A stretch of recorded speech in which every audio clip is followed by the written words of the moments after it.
He's here.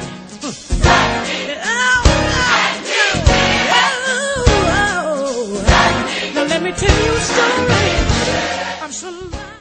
I want to read verse 2 again, and it says, and suddenly there came from heaven a sound like a mighty rushing wind, and filled the entire house where they were sitting. For tonight, I want to use for a title just one word: suddenly. Tell your neighbor, suddenly, suddenly, suddenly, suddenly. Now tell somebody on the other side and tell them, suddenly, suddenly, suddenly. Say it with some authority. Suddenly, suddenly, suddenly.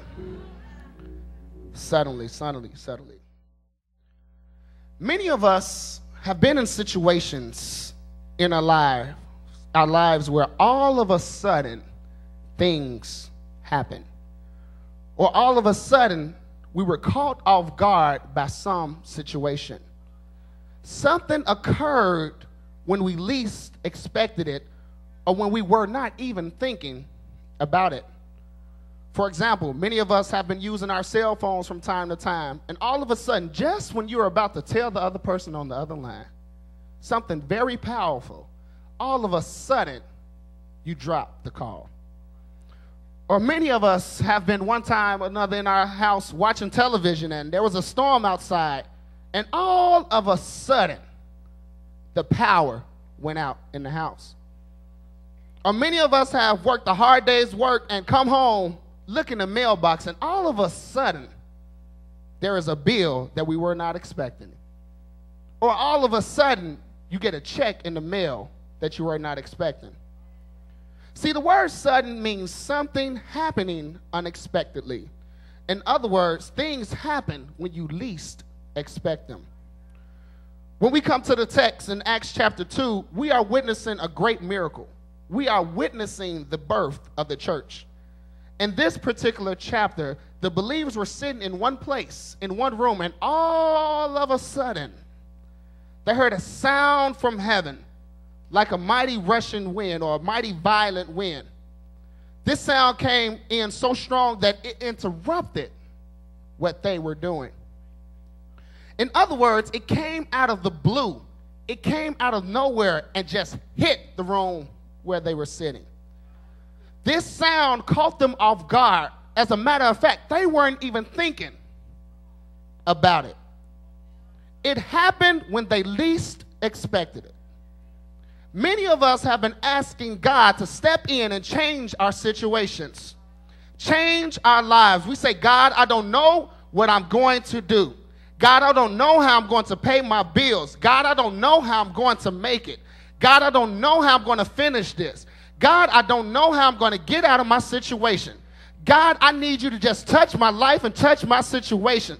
God, I don't know how things are going to happen. God, I need you to take charge and change my life. In other words, we have been crying out, God, I need you. Is there anybody's crying in here tonight? You need the Lord to come in? Some of you have been waiting on God to answer your prayers. Some of you have been constantly going after God and crying out in an SOS situation. I need your help.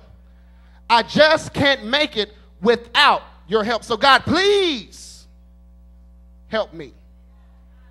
See, I believe the text testifies that God will all of a sudden just come into your situation when you least expect it and hook that thing up.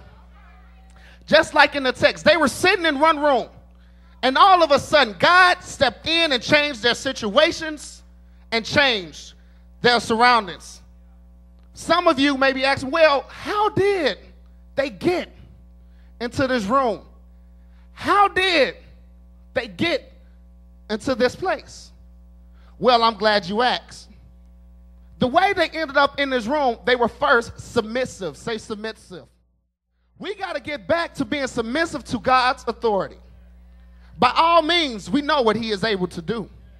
We have been walking with him a long time, and we've seen his hand move in multiple situations in our lives. We have seen him take family members off drugs. We have seen him bring people back home. We have seen him heal people in our families. We have seen him supply food on our tables. We have seen him put clothes on our backs. We have seen them put shoes on our feet. We have seen them make $1 out of 15 cents. We have seen them hook us up time after time after time. We saw him make miracles with our paychecks. We saw him make ways for any and everybody. And we saw him heal other people. In other words, in the famous words of Reverend Clay Evans, it is no secret what God can do. What he's done for others, he can do for you. Now, high five somebody and tell them, I know what he can do. Now, yell back at him and say, well, be submissive. If you know what he can do, we got to be submissive. If you want to see some changes in your life, if you want to see some things get in order, first you have to be submissive. So, they were submissive to God's authority. He did.